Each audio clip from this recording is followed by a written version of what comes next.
need for worker housing there, and the application is not going to cause any land use conflict, and really it's in context with what's already existing in the surrounding area. So I can't see that any of the objections stand up here, and I support the recommendation. Thank you, Councillor Kennedy. Councillors, put this to a vote. All in favour? Carried. Item 8.2, Unlocking Housing Timboon Planning Scheme Amendment C58. Thanks, Mr Moyne. Thank you, Madam Mayor, and again through you I present Council with this report which requests Council's resolution to proceed to seek authorisation from the Minister for Planning to undertake exhibition of Planning Scheme Amendment C58. The amendment relates to Council's Unlocking Housing Timboon project and seeks principally to rezone land owned by Council from farming zone to a neighbourhood residential zone, along with applying a design and development overlay to support bushfire planning and subdivision design requirements. The amendment will also rezone part of the site to a public use zone to facilitate the ongoing use of the Timboon Waste Transfer Station in accordance with the master plan that's been prepared. The authorisation and processing of the planning scheme amendment is critical to Council's ongoing planning and delivery of the Unlocking Timboon project, which has been supported by funding through the Victorian Government in its Living Regions and Living Suburbs program. Public consultation and engagement have been important in progressing this project, and a community reference group has been established to share project information and seek input into the development, design and planning. Further community reference group meetings will be scheduled as the project continues to progress. Exhibition of the amendment is a statutory process which involves public notices and communication in which submissions may be received by Council. The unlocking housing projects are priorities for Council, and the amendment will support the development planning and apply the appropriate planning controls to support the future residential subdivision of the land. The recommendation is provided before you. Thank you, Mr Moyne. Councillors, someone prepared to move that recommendation? Councillor Makin. Do I have a seconder?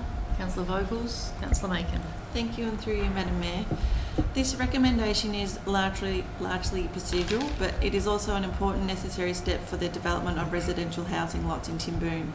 As explained by Mr Moyne, officers are recommending that Council lead its own planning scheme amendment instead of using the state government's development facilitation and priorities projects program. While the program is being used for the Simpson Unlocking Housing project, there are differences in Timboon where it makes better sense for us to run the amendment process directly ourselves. To do this, Council needs to seek authorisation from the Minister of Planning to proceed with the public expedition of the Planning Scheme Amendment C58 in accordance with the Planning Environment Act 1987. Significant work has been undertaken over the past 12 to 18 months to prepare technical assessment and investigations to develop an evidence base to support rezoning of the land. And as Chair of the Community Reference Group for the project in Timboon, I know that the level of community support is strong, particularly for the concept master plans and the development of the site of residential development. And I'm asked continually daily as to when the sites will be ready for sale, as lots of people are wanting to move to the area. As it currently stands, the overall site is comprised of 3 individual lots and an unmade road reserve.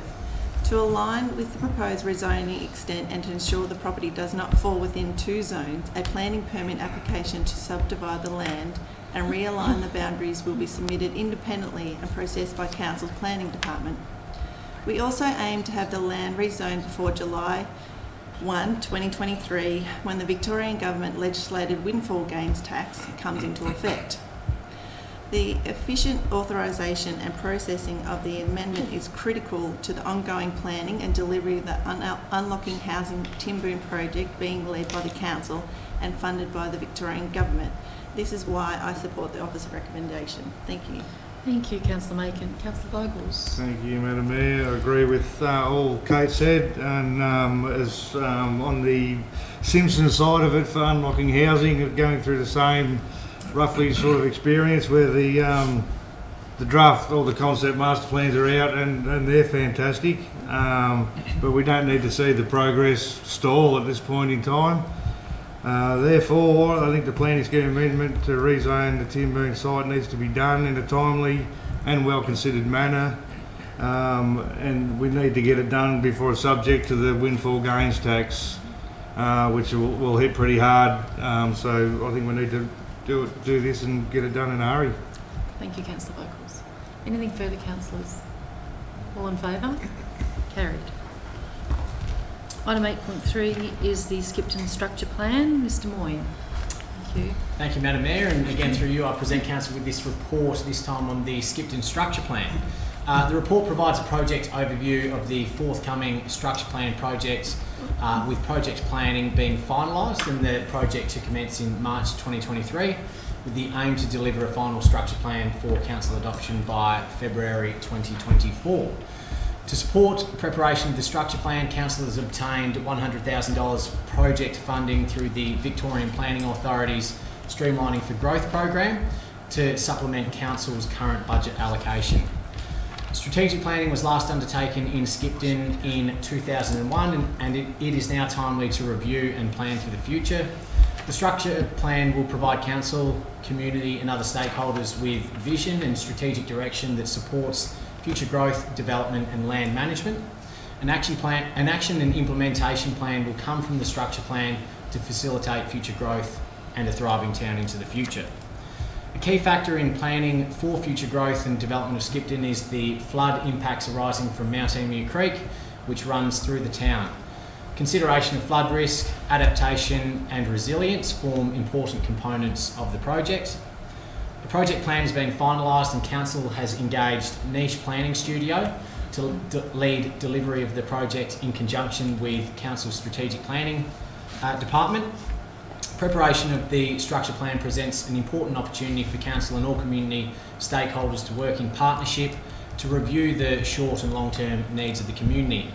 Community consultation will form a core component of the project in accordance with council's community engagement policy, which will primarily occur across the issues and opportunities and draft structure plan stages.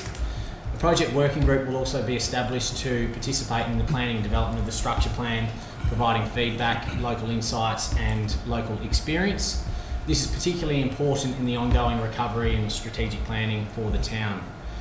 Council has received increased community interest regarding long-term planning for Skipton, and the structure plan represents a valuable and important opportunity to shape and guide Skipton into the future. The recommendations provided for you. Thank you, Mr Moyne. Councillors, someone like to move that recommendation? Councillor Cole, do I have a seconder? Councillor Canady, thank you. Councillor Cole. Thank you, Madam Mayor. I'm very happy to move this structure plan for Skipton.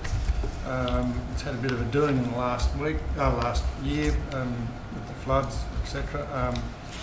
And this is something that Skipton itself can get involved with to try and map out their future, not just this week, next week, but 30 years plus into the future as well. So it's something for the community to be able to be consulted on and come and have some input into it as well. So it's a vital document to hopefully see the way forward for Skipton. And so it's their chance to have input into the whole thing. So it's up to them. So I'm very happy to move this and congratulate Council on this foresight. Thank you, Councillor Cole. Councillor Canady. Thank you, Madam Mayor, and through you. I completely support this recommendation. I actually really love this sort of thing. We're recognising the potential and preparing for the opportunities that Skipton has. And I think that's something really important to do in our Shire. We've done it for Cobden just recently, and I know we've got a plan, to move around some of the towns in the Shire to do this similar work. But this is vital pre-planning that provides that anchor for future development, and we know it's coming. Skipton is located quite strategically, not to Ballarat, which is outside of our Shire, but that will make a difference.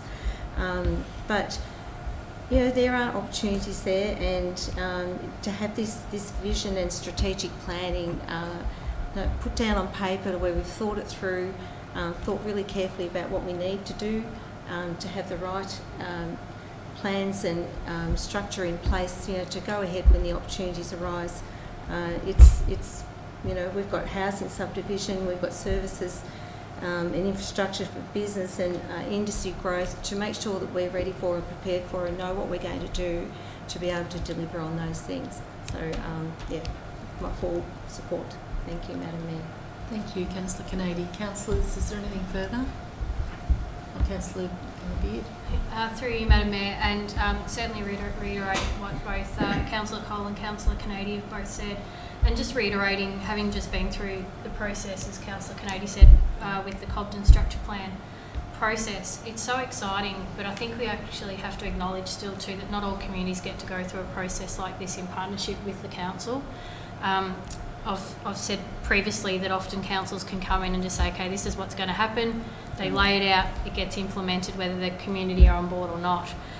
We're doing this with the community for a reason, because it's their future that we're trying to help shape, and we want it to be amazing, we want it to be bold, visionary, and as Councillor Cole said, let's not think about the next 12 months or the next 10 years. Let's actually think beyond and how we capture, retain, but also recruit new generations to our communities. So I think it's really important that if any community members are out there already listening, be prepared to be part of the process. It's really exciting, and let's look at this as a really positive way of reshaping the community of Skipton. Thanks, Councillor Beard. Councillors, Councillor Hickey. Yeah, thanks. If I may, I'd just encourage the community around Skipton to get involved with this consultation. It's a great opportunity, and I'm sure once it's chaired by Councillor Cole, the meetings will go very smoothly, and we hope that everybody gets on the same page and makes sure that there's something worthwhile comes out of this consultation. So I think it's a wonderful opportunity for Skipton, and I wish them all the very best. Thank you. Councillor Hickey. Nothing further, councillors. All in favour? Carried. Thank you, Mr Moyne. We're now up to officers' reports. 9.1 is the finance report, January 2023. Thank you, Mr Vicari. Thank you. Through you, Madam Mayor, I present this report, which is to note Council's current financial position as at the 31st of January 2023, and to approve the changes to the 2022-23 review budget, which has resulted from the mid-year review of operations. Managers have conducted a review of the budgets, resulting in a decrease to the forecast cash position of $998,000, whereas Council's forecast cash position is still very healthy, with it currently sitting at just over $14.9 million. Council's financial performance for 22-23 is still on target, and all financial indicators are within range. Councillors, a full list of all the budget movements is attached to the report, and the recommendation is before you. Thank you, Mr Vicari. Councillors, someone prepared to move the finance report? Thank you, Councillor Macon. Do I have a seconder? Thank you, Councillor Hickey. Councillor Macon. Thank you, and through you, Madam Mayor, and thank you for this report, Mr Vicari. As we've said before, yes, we're in a great financial position, and as we've been very lucky due to our directors of getting grant money and everything else, and the grants being paid out earlier, that all the money that's sitting there has been allocated to projects. But why we are great at getting grant money, but we're in a position of lack of planners and contractors, and making it difficult for us to complete a lot of these projects, which are still not completed or in progress or have to be started yet. So it just makes it very hard if we don't have the contractors to do those jobs to complete them. But I'm sure by the end of this financial year we'll get them sorted and get them on the way. But we are in a very healthy position, and that is due to our great team in the finance group keeping us on the straight and narrow and making sure we don't stray off the line too much. So thank you, Madam Mayor. I'm quite happy to approve this report. Thank you. Thank you, Councillor Macon. Councillor Hickey. No, I have nothing further to add Nothing to further. what's been said. Councillors, anything further? Councillor Canady. Thank you, Madam Mayor. I just want to add that I really like that we have our budget constantly under review, and that we are looking really closely at it all the time. Like, we're not just brushing over the top. We're looking deeply into it and just making sure that we are tracking well, that we are still, we aim at that $5 million minimum cash result every year, and we're still well on track for that. I just think it's just so important that we are being honest about our budget and watching how it's changing each quarter, recognising, understanding what the variations are, and I think that has a lot to do with our strong financial position. Thank you, Councillor Canady. Councillors, anything further? All in favour? That's carried. Item 9.2, the Local Government Performance Indicators Report for 6-month period ending 31st of December 2022. Mr Harrington, please. Thank you, Madam Mayor, and through you. This report presents the provisional results for the first 6 months of the 2022-2023 performance report under the Local Government Performance Reporting Framework. This is a mandatory system of reporting to ensure that all councils are measuring and reporting their performance in a consistent manner. Council's performance is generally positive with respect to the service performance indicators. Results are also generally favourable amongst financial performance and sustainability indicators. Council continues to be fully compliant with its governance requirements as reflected in the governance and management checklist. Mayor, there is a recommendation before you. Thank you, Mr Harrington. Someone like to move the recommendation, please? 9.2. Thank you, Councillor Beard. Do I have a seconder? Councillor Vogels, thank you. Councillor Beard. Thank you, and through you, Madam Mayor, I thought Councillor Vogels was going to beat me to that one, but he was Definitely quite reluctant. This one's it's a glass half full or a glass half empty approach, and if we get the glass half empty out of the way first, where we always complain about the unnecessary reporting that we have to do, and the impost it puts on our already busy staff in the organisation. Unfortunately, we're stuck with it. We have to do it. But if I go the glass half full approach, it just is another reflection of how incredible our organisation operates time after time. Councillor Canady just mentioned before about the transparency and how it's good that we can continue to show how well we get through our budgets and that we're always looking at things closely. Well, this is across the entire organisation. A lot of the reporting is done individually as mandates anyway, and then this is one now that we have to produce reports in that gets, I guess, put up against every other local government council around the state as well. But it is a true reflection of how well the organisation is going, and I guess we can't underestimate what this really does reflect. And it's great to see that we're always being so positive in terms of what we're producing. And there's usually a reason. If it's not in a great space, there's a genuine respective reason as to why it's like that. So I appreciate the report from the officers and obviously everyone involved in getting it to where it does to get to us. Thank you, Councillor Beard. Councillor Vogels. Thank you, Madam Mayor. I think Councillor Beard has said it way better than I would have, so I'll keep my mouth shut. Councillors, anything further? I'll comment, Councillor Beard, and I agree it does take up a lot of resources, but it also costs about $15,000, and we can probably fill a lot of potholes for $15,000 if we didn't have to do this report.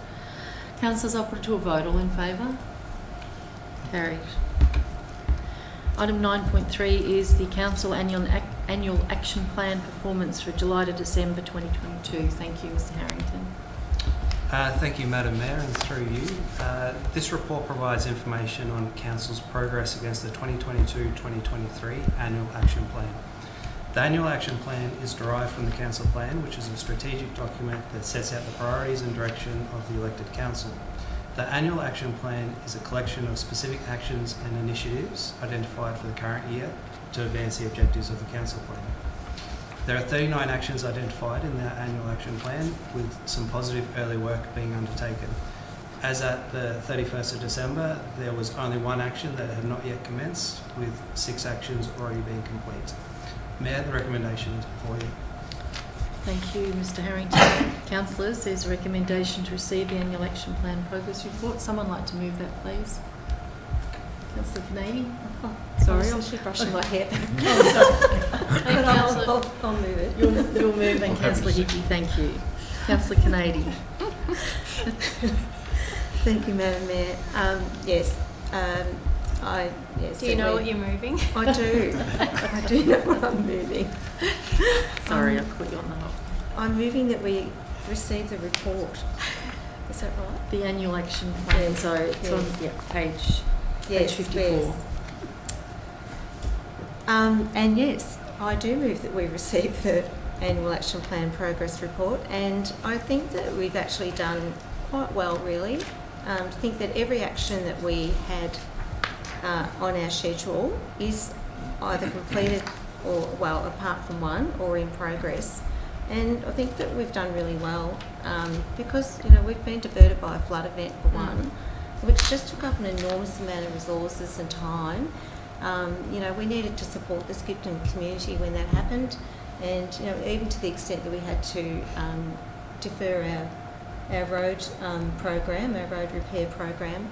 So I think to sort of have all these actions, apart from one in progress, is a really great achievement for this period of time. So I'm really proud of that, and I congratulate Ms. Love because she leads most of that. Maybe I know you do the roads anyway and all the works and services. So and everybody else in the organisation for the efforts that they've made, so that we're in this position where we're well on the way with all those actions in our plan. So I think it's a pretty good place to be, and I'm proud of it. Thanks, Councillor Canadian. Councillor Hickey. I'd just like to add that this report is very thorough, and it is interesting that most of the works have been started or completed. It's a great report. I'd be happy to have a 6-month report like this one.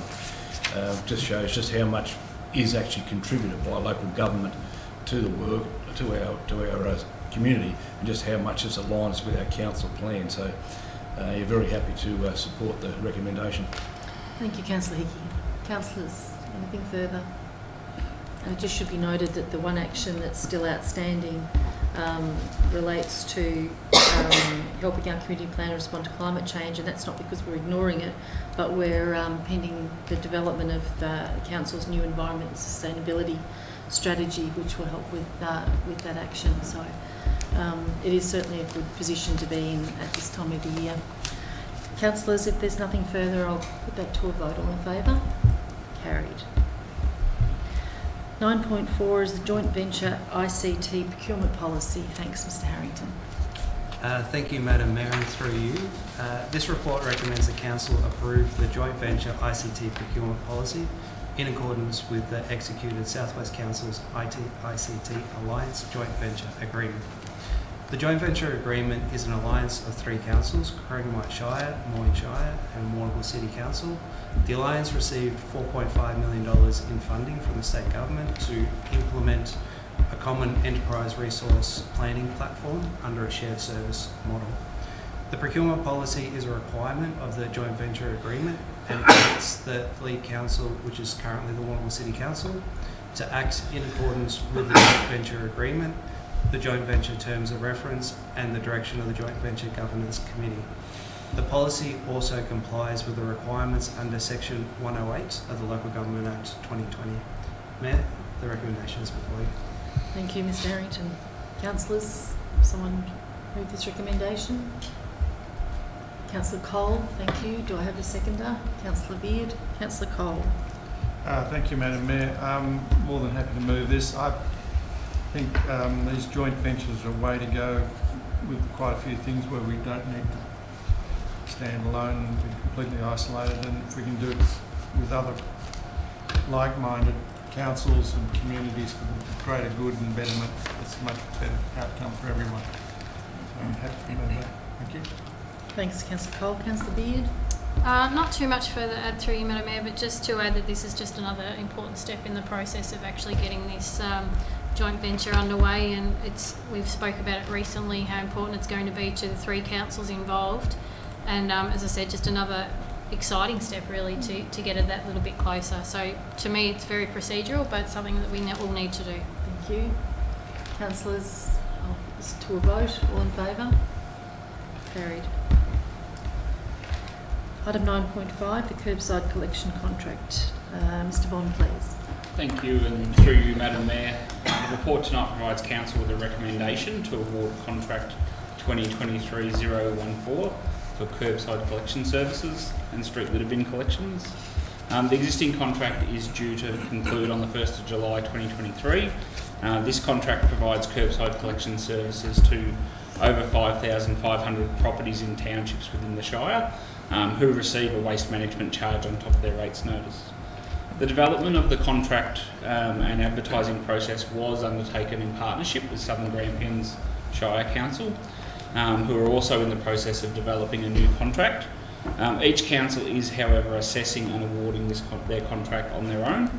The renewal of the curbside contract allowed council officers to consider changes, both in the waste sector and legislation, and also provided an opportunity to look at what other alterations could be made to service our communities better as part of these collections. The alterations included the consideration of additional collections, such as separated glass recycling, increased FOGO collections, and specific commingled recycling services. The tender was advertised for a 6-week period from the 26th of October, and during that time a tender briefing was provided for prospective tenderers. At the conclusion of the tender process, only one tender was received, which was assessed by a tender evaluation panel and found to be conforming to the mandatory requirements, and also provided comparable service levels and value for money for the existing service contract. The tender evaluation panel was supported by a probity officer who has provided a probity report confirming the process that was undertaken to evaluate the tender. The evaluation panel completed the assessment process and makes a recommendation for council consideration. This recommendation supports the continuation of the current service levels and the inclusion of a monthly glass collection service and associated bin infrastructure. Councillors, the recommendation is before you. Thank you, Mr Bond. Councillors, someone prepared to move this? Councillor Vogels, do I have a seconder? Councillor Hickey, thank you. Councillor Vogels. Thank you, Madam Mayor. Probably only one tender is rather disappointing but not unexpected. But with that said, the tendered price is within expected range, and the tenderer is a well respected and in the community, Wheelie Waste. So welcome to the 4-bin system. A part of this will take in a glass bin, which is part of the legislation state government's brought in, so that glass can't go in with the commingled recycling. So coming up in the near future will be part of this contract will include the glass bin, and I'd like to thank Mr Bond and his team for not just ticking the boxes, but going and seeing how they can make it a little bit less costly, a little bit better, shuffling some bins around into various different uses with different lids, keeps them in the system longer, gets more use out of them, and I think it certainly fits in the circular economy space. So thank you, Mr Bond and your team, for fixing up all that sort of stuff. I think that's probably about it for me. So Thanks, thank you. Councillor Vogels. Thank you. Councillor Hickey.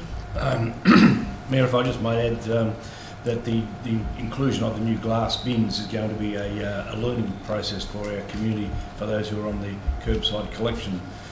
So as long as that is adhered to, I think this is a good step forward in the circular economy that we hear a lot about these days, being able to reuse and reduce the rubbish that goes towards the landfill. So I'm happy to second this recommendation too. Thank you, Councillor Hickey. Councillors, any further comments on this item? All in favour? Carried. Thank you, Mr Bond, and thank you to your team. I know Ms Maxwell's worked very hard on this tender process, so that's great to see it go through. Item 9.6 is the Environment Support Grants Round 2, 2022-2023. Thank you, Mr Bond. Thank you, Madam Mayor, and through this report recommends for Council to approve the allocation of funds for the 2022-2023 Environment Support Grants Round 2. This grant round was implemented when the initial Environment Support Fund grants were undersubscribed in July 2022. Council resolved to undertake a second round of funding for a total of $10,000. This second round had a sustainable agriculture, climate change, energy and water savings focus, and the grants were advertised from the 5th of November, and at closing we received 8 applications. One application was, however, to be delivered outside of the Shire and was therefore considered ineligible. The remaining 7 applications requested a total of $15,850 and were assessed by an independent panel in accordance with the grant evaluation criteria. At the completion of the assessment process, the panel recommends to fully fund 4 projects and partially fund 1 project to a total value of $10,000. The allocation would then see Council's Environment Support Fund grants totally allocated and all for this financial year, Councillors, the recommendations before you. Thank you, Mr Bond. Councillors, is one prepared to move this recommendation? Councillor Macon, thank you. Do I have a seconder? Councillor Canady. Councillor Macon. Thank you, and through you, Madam Mayor.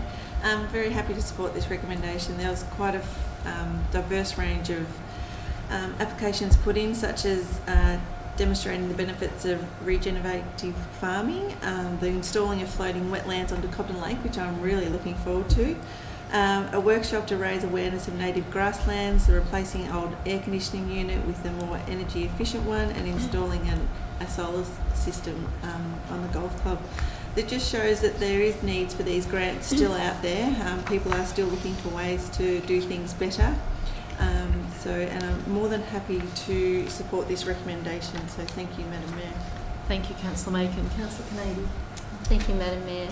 I think this is a really great grant that's there specifically for environment and sustainability projects, because it doesn't only assist people to achieve their projects, but it also just gets people in that mindset, to be thinking about their environment and sustainability, and I like that it does that.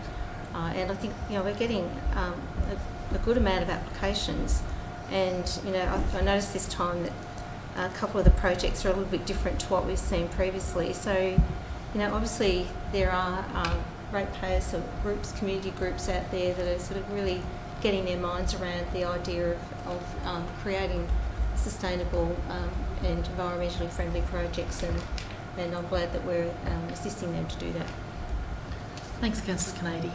Councillors, any further comments? All in favour? Carried.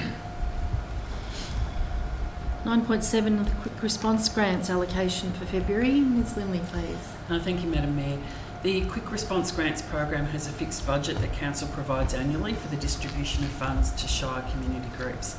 The program has a rolling intake, and this flexible approach allows Council to allocate small amounts of money to various community groups, resulting in positive outcomes for the community. For the month of February, 4 applications were received, being from the Terang Swimming Club towards a purchase of medals for a club carnival, the Tesbury Rural Fire Brigade towards a purchase and installation of a new air conditioning system for the fire station, ArtCom towards a mural at the Terang Community Information Centre, and the Simpson and District Community Centre to host an introduction to Philippine culture and cuisine on Harmony Day in partnership with the Philippine nationals working in the Simpson area. The application from the Terang Swimming Club has been withdrawn as the swim carnival has already been conducted, which renders the application ineligible for funding, namely grants cannot be awarded retrospectively. So the officer's recommendation is therefore for the 3 remaining applications, being from the Tesbury Rural Fire Brigade, ArtCom at Terang, and the Simpson and District Community Centre. Thank you, Madam Mayor. Thank you, Mrs Lindley. Councillors, someone like to move this recommendation, please? Councillor Hickey and Councillor Cole. Thank you. Councillor Hickey. Thank you, Mayor. Yes, it was great. Lot of funding has gone towards the Tesbury Fire Brigade, Terang Community Centre, and also Simpson District Community Centre. It's always good to see small amounts of money go to groups, because it does make a big difference to the way they operate. Just remind the rest of the community groups that there is still money available for the grant, so please get an application in, and hopefully it will be satisfactory. Thank you, Councillor Hickey. Councillor Cole. Thank you, Madam Mayor. I just concur with Councillor Hickey on his comments, and just say that there's still monies available for everyone except for the South Central. They've spent all their money, so but the others still have money available. So if you've got something you think you want up there or need or wherever, put in. You may get it, you may not. We don't know, but if you're not in it, you don't win it. Thanks, Councillor Cole. Councillor Vogels. Thank you, Madam Mayor. So I'll be down to $100 left after this one in mind, but I see it's coming through from the Simpson and District Community Centre for a Philippine Culture and Cuisine Day on Harmony Day. So Harmony Day, if you're not sure, is to celebrate cultural diversity. Be on the 21st of March this year. More than happy to support this. So if there's any Filipinos out there watching, Magadang Hapon, and to Deb Smith for putting it in, Maraming Salamat Po. Thank you. Well done, I think, Councillor Vogels. I'm quite sure what was said there, but it's all interpretation, I'm sure. Well done. Councillors, Councillor Beard. Yeah, through you, Madam Mayor. And I just thank you, Councillor Cole, for highlighting that South Central Ward has used all their funds. However, I would just put a shout out that not every year by the time the 30th of June rolls around do we have all the money expended from the quick response grant. So anyone out there in the South Central Ward, if you have got a project you'd still like to see if you could get some funding support for, perhaps hold off a little bit for another couple of months, and maybe there might still be some funds floating around, particularly from the Central Ward maybe. Not that it's competition, but just if there's someone out there sitting on a project they'd like to see funded, just don't disregard it because you think there's no funding left. Just try it in a little bit of time. Thank you. Thank you, Councillor Beard. Councillors, anything further? All in favour? Carried. Item 9.8 is S11A, Instrument of Appointment and Authorisation for the Planning and Environment Act 1987. Mr Tugwell. Thanks, Mayor, and through you. So the report before you, councillors, is administrative. As councillors would be aware, we're often undertaking other acts, authorisations when in the execution of our duties. This one is no exception, the Planning and Environment Act. It's before you because there's been a change of personnel, is basically it. The purpose of the report is to seek Council's endorsement of the appointment and authorised officers under the Planning and Environment Act 1987 through the updated instrument of authorisation and appointment. And as I mentioned, the request results from recent staff changes. By authorising the relevant officers to perform their duties under the Planning and Environment Act, Council will ensure these officers have the required authority to carry out their roles within the legislated requirements. On the second page of the report, there is a list of the changes of the people who are now authorised under that with the recommendation before you. Thank you, Mr Tudwell. Councillors, someone like to move this? Thank you, Councillor Canady. Seconded, Councillor Beard. Councillor Canady. I really have nothing further to add. I would say it's procedural and I support the recommendation. Thank you. Councillor Beard? Nothing All further. good? Okay. All in favour? Carried. And 9.9 is S11B, Instrument of Appointment and Authorisation, and Section 18, Instrument of Subdelegation, Environment Protection Act. Again, Mr Tudwell, merely procedural. Yes, it is, Madam Mayor. Thank you, and through you. So this again is an instrument of appointment and authorisation under the Environment Protection Act, the EPA Act. Again, it's to ensure that relevant council officers are properly authorised and subdelegated to the EPA powers and functions as necessary for them to undertake their roles in accordance with the EPA Instrument of Delegation and Instrument of Direction to Council. It authorises a range of our officers to act on its behalf in the enforcement of various state laws that are specific to their roles. Under the new Environmental Protection Act 2017, the EPA has delegated to Council certain powers and functions by way of this instrument of delegation. Again, on the second page is a list of the officers that have been appointed through that, and the recommendation is before you. Thank you, Mr Tudwell. Thanks, councillors. Someone like to move that, please? Councillor Aiken, Councillor Cole. Councillor Macon. Thank you. Through you, Madam Mayor. Quite procedural, so quite happy to support the recommendation. Thank you. Thank you, Councillor Cole. Same. Same. Thank you. All in favour, councillors? That's carried. Item 9.10 is councillor attendance at the 2023 Australian Local Government Association National General Assembly. Mr Tudwell.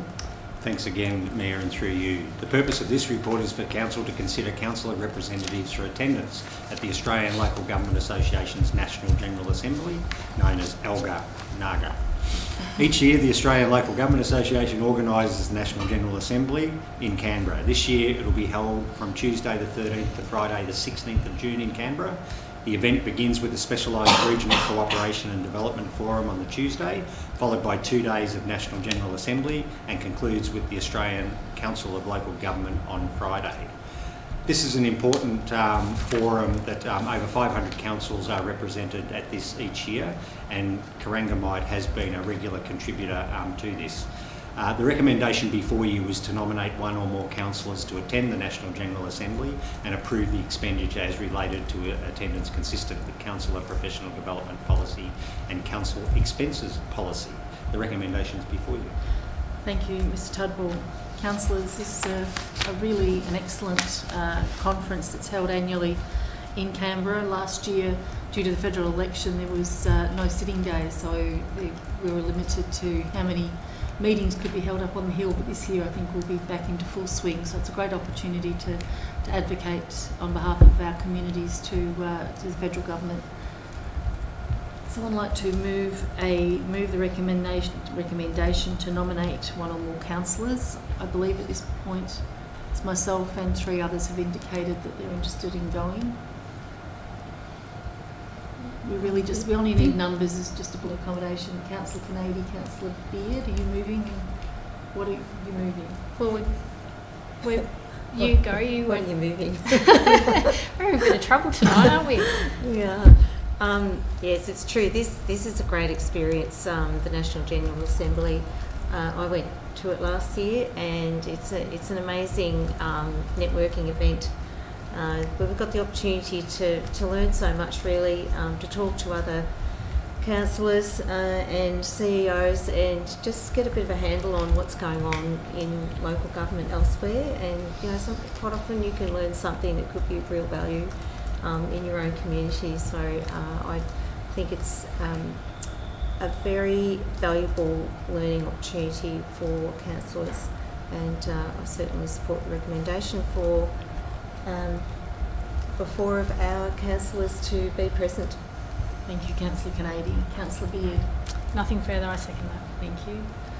Councillors? So just for the clarity of the minutes, thank Madam you. Mayor, if I Yes. may, so the motion that the council will put forward is that council nominates 4 councillors to attend the National General Assembly of Local Government, etc. Yes, As printed. that's correct. Thank you. Yep. Thank you. All in favour? Carried. Councillors, item 10 is other business. Is there any other business to be raised this evening? Through you, Madam Mayor, yes, I'd like to propose a motion, if that's okay. Put forward a motion, if you'd like me to read that out. Thank you, Councillor Beard. Yes, I'd like to move a motion that the MAV calls on the Victorian Government to direct funds from the new windfall gains tax derived from the rural and regional communities towards civil servicing and enabling infrastructure provision in those regional communities. Now, that wording is what would be submitted as a motion to the May meeting of the MAV State Council. I can go into further detail if I get a second. I'll get a second. Someone like to second Councillor Beard's motion? Councillor Kennedy, thank you. Councillor Beard, you want to speak to your motion? Yes, and I'm sorry, this is certainly one that's probably come around not in the time I would have expected, but the purpose of proposing this motion is based on the new MAV rules, as you'll be aware, Mayor, that we need to have a motion, a council resolution on the table before that council can put forward a motion at State Council. And knowing we haven't got a lot of time before motions need to be up on the agenda, tonight was pretty much our time that we needed to bring this forward. So I'd like to go through the background of why I'm putting forward this motion, if that's okay. Yep. And I will read notes because I don't want to muck this one up because it is of state significance. So the windfall gains tax passed through the Legislative Council on the 18th of November 2022, which is to come into effect on the 1st of July 2023, meaning that significant value increases from rezoning decisions will go into the state treasury coffers. How those funds will be dispersed is unknown. There needs to be a tangible link in the accrual of these funds and how they are redirected back to support regional development and housing in a similar way to the Growth Areas Infrastructure Contributions Levy or other similar services. For many years now, we have been big advocates too on there's a sustainability fund that the state government runs that we pay a lot of money into through a landfill levy. And we have been very vocal, as I said, over many years, that we don't see the return of that our ratepayers put into that. We don't see that return back to our communities. So basically this is another collection that we need to get our hands back on. The total value uplift from a land use planning rezoning decision will be taxed at 62.5% for windfalls between 100,000 and 500,000, and 50% for windfalls above 500,000, with the tax phasing in from $100,000. What we are hearing from valuers and locals is that developers are thinking just pass on the cost, and this is likely to make development in towns with lower land values more marginal and unviable. For Corangamite, this completely goes against what we're trying to achieve with our unlocking housing developments and town structure plan reviews, all of which we've spoken about tonight. It could also be argued that this regressive tax conflicts with other state government housing policies, affordability initiatives, and will act as a deterrent rather than an enabler of new residential development. In rural areas, it is likely to inflate development costs and property values in areas where markets are thin, development already highly marginal, and most developers are in fact local families and small investors interested in the well-being and sustainability of their towns and communities. In rural areas, our experiences in the uplift in property values from rezoning is what funds core civil infrastructure work, such as roads, drainings and utilities. The other implication that regional councils are now likely to face is requests from landowners and the development community to increase their rateable land value to the maximum amount in an attempt to minimise the taxable liability that is incurred through rezoning speculation. On this basis, we considered the windfall gains tax funds derived from rural and regional communities be reinvested into infrastructure to those communities to defray the costs of enabling civil infrastructure. Now, it's odd, we don't normally put up, as you know, Madam Mayor, we don't often put up motions to State Council. I think in my time, I don't think I've ever been part of us putting one up. But I think a rural or regional council needs to take lead on this, and we need to make this a state, identified as a state issue for regional areas. It's significant, and we're knowing the closer it gets to that 1st of July, the 1st of July date, that this is going to be an issue. So we definitely need to make it a bit more noise about it with the help of the sector of local government. I'd also like to thank Mrs. Linley and Mr. Moyne for helping me word this up. I think it's very critical that we get that on the radar of the MAV. Thank you. Thanks, Councillor Beard. Councillor Canady. Thank you, Madam Mayor. I don't really need to add too much. I mean, that's really quite detailed and well thought through argument there. I think it's really sound thinking, and it's absolutely true that this windfall tax really is going to put a lot of the endeavours of a lot of councils to provide or enable new housing land and developments. It's going to put them in peril, and that's just not fair in our regional communities. We desperately need the housing. We desperately need infrastructure, and we are limited by the rate cap and reliance on grants, to be able to provide infrastructure and services in our communities. And I think if this tax is going to be raised in the regions, well, we absolutely deserve to receive some of it back to assist us to provide for our communities. Thank you, Councillor Canady. Councillors, any further comments on this motion? I'll put that to a vote. All in favour? That's carried. Mr. CEO, do we have any questions raised for open forum online? No, we don't. No, we don't. Okay, in that case, councillors, I will close the meeting and thank those viewers who may be watching us this evening, and we look forward to beaming in from Port Campbell next month. Thank you.